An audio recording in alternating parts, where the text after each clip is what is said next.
Two teenage cousins already serving life sentences for murder have been jailed again, this time for a violent stabbing inside prison. Jovani Harriott and Jakele Pusey were convicted in 2023. They murdered 15-year-old Khayri Mclean outside a school in Huddersfield. But just 6 months into their sentences, they took part in a second attack, this time on a fellow inmate at HMP Wetherby. The incident was captured on CCTV. It involved improvised weapons and left another teenager seriously injured. Both Harriott and Pusey have now received additional prison time. The attack took place in November 2023 inside the gym at HMP Wetherby, a young offenders institution in West Yorkshire. CCTV showed Harriott and Pusey standing against a wall. They were watching another inmate exercise. The victim was unaware he was being targeted.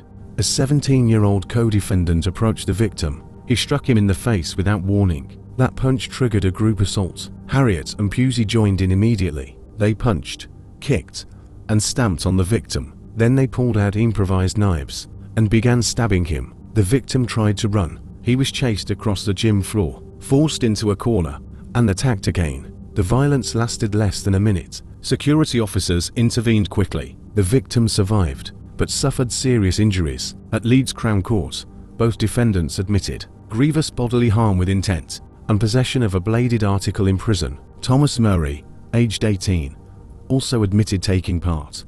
A fourth teenager, aged 17, also pleaded guilty. He cannot be named due to legal restrictions. Harriott, now aged 19, was given an additional 38 months. Pusey, aged 17, was sentenced to a further 32 months. Murray received 30 months. The 17-year-old was sentenced to 36 months. The judge said the attack was clearly planned. The motive was not fully explained in court, but it was believed the victim had a dispute with one of the attackers. The prison attack came just 6 months after their original conviction. That crime shocked the country and left a schoolboy dead. The date was the 21st of September, 2022. The location, North Huddersfield Trust School. 15-year-old Khayri Mclean was walking home with friends. As he walked along Woodhouse Hill, two masked teenagers stepped out of a nearby alley. One of them called out, "Yo, Khayri." He turned to look. Jakele Pusey ran towards him. He stabbed Khayri in the chest with a 30-centimeter knife.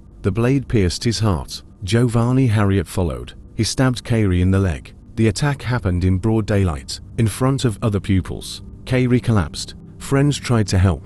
Paramedics arrived quickly, but he died later in hospital. He was just 15 years old. West Yorkshire Police launched a murder investigation. CCTV footage quickly identified the suspects. Both were arrested and charged within days. The court was told the motive may have been a petty dispute, possibly triggered by a video shared online, showing a broken window at Harriott's mother's house. Prosecutors described the murder as deliberate, targeted, and planned. At Leeds Crown Court, both teenagers were prosecuted. Pusey, who was 15 at the time, pleaded guilty to murder. Harriott, aged 16, denied the charge. He was convicted by a jury. The judge, Mrs. Justice Farby, described the attack as a planned ambush. Both wore masks, both carried large knives, both waited for their victim, and both took part in the fatal assault. Pusey was sentenced to life with a minimum term of 16 years. Harriott received life with a minimum of 18 years. The court heard that Pusey had a long history of violence.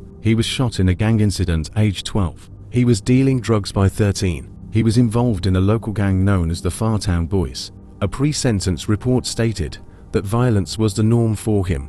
While on remand, police recorded a conversation with Pusey. He admitted the murder. He said, "I knew he was dead as soon as I did it." Harriott's lawyer said his client showed genuine remorse, but prosecutors said he played an equal role. He brought a knife, he helped plan the attack, and he carried it out. In a statement to the court, Khayri's mother spoke. Jakele McClean said she rushed to the scene and watched helplessly as paramedics tried to save her son. She said, "The fear he went through when he realized he had been stabbed and was bleeding to death will stay with me forever. No parent should ever have to witness this. This violence has to stop.